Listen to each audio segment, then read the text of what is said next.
मिलेगी जन्नत, पिएगा कौसर, कब्र में उसी की चैन होगा। क्या बात है। नमाज उसकी कबूल होगी कि जिसके दिल में हुसैन होगा। नवासे शगे मशरिकैन जिंदा है, जनाबे फातिमा जहरा का चैन जिंदा है। जब भी कभी मस्जिद में होती हुई सुनो अज़ा, तो समझ लेना करबला का हुसैन जिंदा है। इज़ान मिल्लत इस्लामिया, मेरा अकीदा ये है, कोई आपसे कहे कि महीना सरकार गौसे पाक का है, मैं कहूंगा महीना सरकार गौसे पाक का, लेकिन साल का एक एक दिन मेरे हुसैन का है, एक एक दिन का एक एक घंटा मेरे हुसैन का है।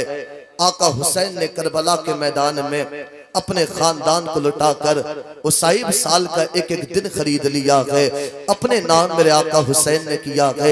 मेरा अकीदा तो ये बोलता है, अब बैठने वालों में अगर आका हुसैन की मोहब्बत में अगर एक भी आंसू बह गया तो जन्नत की जमानत के लिए काफी हो जाएगा। आओ सुनो सुनो बात, अगर आई है ज्यादा लंबी चौड़ी तकरीर नहीं करने के लिए आया हो, आधा पौन घंटा आपकी खिदमत करूंगा। अल्लाह अकबर, एक बादशाह गुजरा है जिसका नाम है तैयब। बाप के इंतकाल के बाद में जब तैयब बादशाह तख्ते शाही पे बैठा, अपने वजीरों को बुलाया। बुलाने के बाद कहा था, ए मेरे वजीरों, एक काम करो। कहा बता तो सकी। कहा काम ये करना है, हमारी फौज के अंदर जो बूढ़े हैं उन बूढ़ों को फौज से निकाल दिया जाए, जवानों की ताकतवर फौज बनाई जाए। इसके कहने के मुताबिक जवानों की ताकतवर फौज बनाई गई। हुक्म हुआ, तैयब आ अपनी फौज को आकर के देख ले। मैं आपसे पूछना चाहता हूँ, आपके कहने के मुताबिक जब ताकतवर फौज तैयार की जाए, कोई भी अपनी फौज के सामने आएगा, बड़ा गुरूर होगा उससे, बड़ा घमंड होगा उससे, इसलिए कि ताकतवर फौज सामने मौजूद है। जिस कबीले पे चाहे चढ़ाई कर दे, जिस गांव पे चाहे चढ़ाई कर दे। अल्लाह अकबर, जब तैयब को बुलाया गया, तैयब बादशाह अपनी फौज के सामने आया है, लेकिन तैयब को गुरूर नहीं है, आंख में आंसू आए हैं। चंद दिन गुजरे हैं, तैयब बादशाह का इंतकाल हुआ।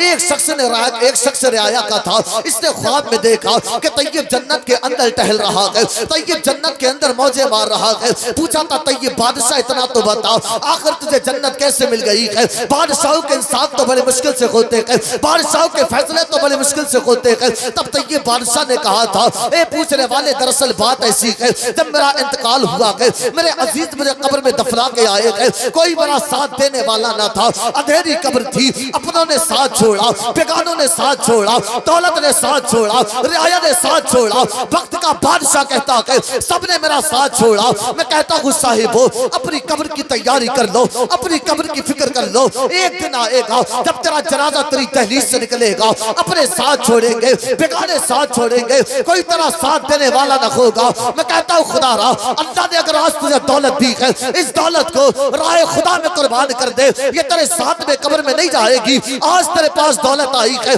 बड़ा गुरूर किया दौलत का, बड़ा अकला दौलत पे। याद रखना, अगर दौलत का गुरूर आने लगे, एक चक्कर कब्रिस्तान का लगा लेना। बड़ा बड़ा दौलत का गुरूर करने वाले, बड़ा बड़ा दौलत पे करने वाले कब्र की मिट्टी में मिले पड़े हैं। अरे मेरा तो मानना ये है, गुरूर किस बात का है? या रसूल अल्लाह, जब तक बिके ना थे तो कोई पूछता ना था, तुमने खरीद कर हमें अनमोल कर दिया। नारे तकबीर, नारे रिसालत, मसलके आला हजरत, जश्न गौसे आजम, उलमाए अहले सुन्नत, सरजमीने सिरौली किला, सरजमीने सिरौली कला, नारे तकबीर। एक बादशाह कहता है, वो बादशाह था वक्त का, प्रधान क्या बने, नेता क्या बने, अंदाज ही बदल गए चलने के, तेवर बदल गए बोलने के। कोई गरीब चौखट पे आए उससे मुंह ना लगाना। हालात ये हो चुके हैं माशरे के। मैं कहता हूं एक दिन मरोगे, एक दिन कब्र में जाओगे, अंधेरी कब्र होगी। मुझे बता, क्या तेरे अपने साथ देंगे, क्या तेरी दौलत साथ देगी? ये प्रधानी, नेता, चेता, प्रणेता, ये सारे ओहदे यहीं पे रह जाएंगे। उसने कहा था, मैं बादशाह वक्त का, कब्र में आया, सबने साथ छोड़ा, एक दिन कब्र में जाना है। मैं इसलिए कहता हूं, बादशाह को भी मौत आई है, कोई ऐसा नहीं जिसे मरना नहीं, सबको एक दिन मरना है। कभी गुरूर मत करना। अगर बात आई है तो सुनो। मेरे सरकार गौसे पाक का जमाना, आपके जमाने में गवैया था, बड़ी अच्छी आवाज का मालिक, अपनी आवाज के जरिए लोगों को गाने सुनाता था। मैं कहता हूं खुदारा एक दिन मौत आएगी, तब तक लोग तेरी कदर करेंगे जब तक तेरे पास में दौलत है। आज तो जनाजे भी कर्ज उतारे जा रहे हैं। ये मेरे बाप के जनाजे में आया था, चलो हम इसके बाप के जनाजे में चलते गए। ये मेरे भाई के जनाजे में आया था, चलो मैं इसके भाई के जनाजे में चलता हूं। वरना मैंने गरीबों के ऐसे जनाजे भी देखे गए जिनके यहाँ एक सब तक मुकम्मल नहीं होती है। मैंने गरीबों के यहाँ ऐसी फाता भी देखी है जिनके यहाँ हमारे अलावा कोई दूसरा पढ़ने वाला नहीं होता। खुदारा मैं आपसे कहता हूँ, जब तक आपके पास में कुछ है तब तक लोग कदर करेंगे। कब्र की तैयारी कर लेना, कब्र में लेके जाए तो इसके हुसैन लेके जाना, कब्र में जाए तो सरकार को से पाक की सच्ची मोहब्बत लेके जाना। ये बादशाह जब कब्र में आया इसने क्या जवाब दिया था मैं आपको बताऊंगा, पहले सुने। जमाना सरकार को से आजम का, बड़ी अच्छी आवाज का मालिक गवैया था, अपनी आवाज के जरिए लोगों को गाने सुनाता था। मेरे सरकार को से पाक ने कहा, नादान गाने ना गाया कर, नाते पढ़ा कर, अल्लाह की हमद बयान किया कर। मैं आपसे भी कहता हूँ जवानों गाने ना गाया करो, अल्लाह की हमद बयान किया करो। आज मेरे माशरे के हालात इतने खराब हुए, मेरे जवान ने आज अगर कार खरीदी तो लोग कहते कि इसमें बेस लगवाना, किस लिए के गाने सुन सके।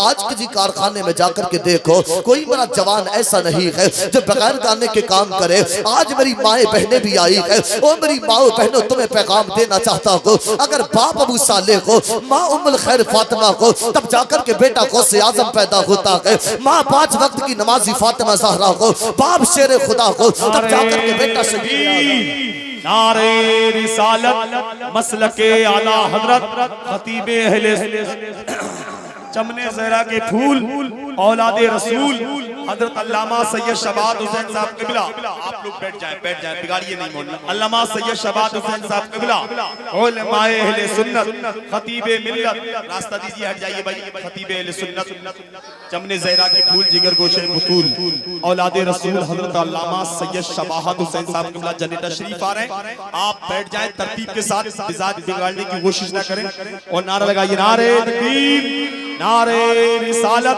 खतीबे अहले सुन्नत, औलादे अली। बैठ जाओ। माशाअल्लाह आप मिंबर रसूल पर देख रहे हैं वो जिनके बारे में मेरे इमाम ने कहा, तेरी नस्ल पाक में है बच्चा बच्चा नूर का, तू गया ने नूर तेरा सब घराना नूर का। ऐसे आकाओं का बंदा हूँ रजा, बोल वाले मेरी सरकारों के। आप देख रहे हैं मिंबर रसूल पर खतीब अहले सुन्नत नासिर मसल के आला हज़रत सैयद शबाद मियां साहब क़िबला तशरीफ फरमा गए। कुछ ही देर में आपके रूबरू होंगे।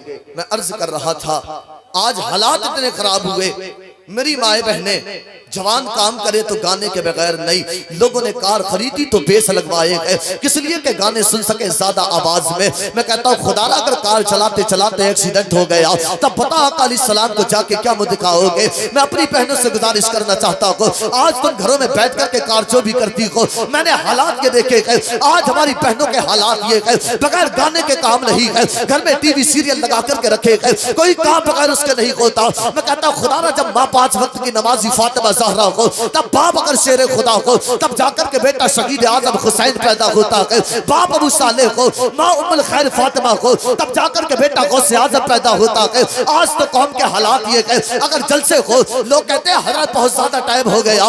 एक जगह कल जाना हुआ, शादी का प्रोग्राम था, एक साहब बोले 1 बजे तक खत्म करना है। कहा किस लिए? कहा कल शादी भी लेकर के जानी है। मैं कहता हूँ तुझे तब तो याद आया, मैंने हालात के देखे गए। मंडे की रात आती है, पूरी पूरी रात डीजे बजाने को तैयार है। ये कौन? फजर की अजान हो जाती है, लोगों को खबर नहीं होती फजर की अजान का वक्त है।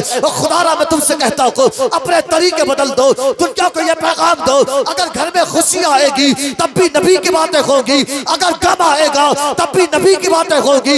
इसलिए कि जीने की तरफ देखना, मरने की तरफ देख, जब चोट लगे दिल पे मदीने की तरफ देख। सुभान अल्लाह। चोट लगे दिल पे मदीने की तरफ देख। खुदारा गाने ना गाया करो, एक दिन मरना है, एक दिन कब्र में जाना है। कौन सा मुंह आका अलैहिस्सलाम को दिखाओगे? 12 रबीउल अव्वल को सिर्फ झंडे लगाने से काम नहीं चलेगा। खुदारा छतों पे झंडे लगाने के साथ अपने दिलों पे हुजूर के इश्क के झंडे लगाओ। घरों को सजाने से काम नहीं चलेगा, अपने चेहरों को भी सजाओ। अब तो हालात ये 70 साल की उम्र हो गई, हम कहते हैं कि अब तो दाढ़ी छोड़ दो, तो जवाब मिलते पहले बेटे की शादी तो हो जाए, जैसे अब्बा दूल्हा बन के जाएंगे। ऐसे ऐसे जवाब दिए लोगों ने। और हमारे जवान अगर दाढ़ी छोड़ दें तो हालात, ये पहली बात तो छोड़ने को तैयार नहीं, किस लिए कि रिश्ता नहीं होगा। मैं कहता हूं निकाह से पहले दाढ़ी छोड़, तुझसे निकाह वही करेगी जो कनीज़े फातिमा होगी, जो कनीज़े फातिमा हो। वरना कौम की बेटियों के हालात भी इतने खराब है। बड़े फरीदपुर के पास में एक जगह है मेवा शरफापुर, मेवातियों का गांव है, वहां जाना हुआ। एक जवान था, आज भी हुजूर से मोहब्बत करने वाले पड़े हैं, आज भी इश्क करने वाले। उसकी दाढ़ी थी, कहने लगा हजरत मेरी बीवी की तलाक हो गई। कहा था वजह क्या थी? कहा था मैंने अपने चेहरे पे दाढ़ी छोड़ी। उसने कहा था जब तक नहीं कटाएगा तब तक तेरे घर में नहीं आऊंगी। कहा था मैंने उसे छोड़ना तो गवारा किया, लेकिन हुजूर की सुन्नत को कटाना गवारा न किया। हुजूर की सुन्नत को मैं कहता हूँ तुमने क्या सोच के ना छोड़ी। और अगर आज कोई छोड़ भी दे हमारा जवान, तो मुआशरे के लोगों को चाहिए उसकी हौसला अफजाई करें। उसकी हौसला अफजाई करने के बजाय वो इमाम साहब के पास बैठ बैठ के दाढ़ी छोड़ के अच्छी बातें करना सीख जाए, तो उससे कहते हैं कि बड़ा भारी 4 दिन से दाढ़ी का छोड़ दी, अपने आप को मुल्ला बन रहा। हाँ, इस तरीके से कोई कहता तेरे चेहरे पे अच्छी नहीं लगती, कोई कहता तेरा चेहरा क्लीन अच्छा लगता है। ओ खुदारा याद कर तू कौन होता है कहने वाला तेरे चेहरे पे अच्छी लगती है कि नहीं लगती है। उसने दाढ़ी छोड़ी है किसी दुनियादार को राजी करने के लिए नहीं, उसने दाढ़ी मदीने के ताजदार को राजी करने के लिए रखी है। मदीने के खुदारा पास आओ, हालात सुधारो, अपने हुजूर से सच्ची मोहब्बत करो। मेरे सरकार को से पाक का जमाना, आपने समझाया गाने ना गाया कर, नाते पढ़ा कर, बात ना मानी, हर चौराहे पे मुखालिफत करने लगा। जब जवानी गई ना, आज लोग 50-50 हजार रुपए देके, 60-60 हजार रुपए देके शायरों को बुलाते हैं ना। मैं कहूं अगर नबी के नात की कीमत लगाते हो तो खुदारा 1 लाख भी दे दे, 1 करोड़ भी दे दे, तब भी नबी की नात की कीमत नहीं लगाई जा सकती। अगर बात यह है लोग बुलाते हैं किस लिए, अच्छी नात पढ़ेंगे। आज मस्जिदों के इमामों के हालात ये, अगर किसी इमाम का मस्जिद से हिसाब हो तो 1 महीने तक मस्जिद में इमाम नहीं रखा जाता।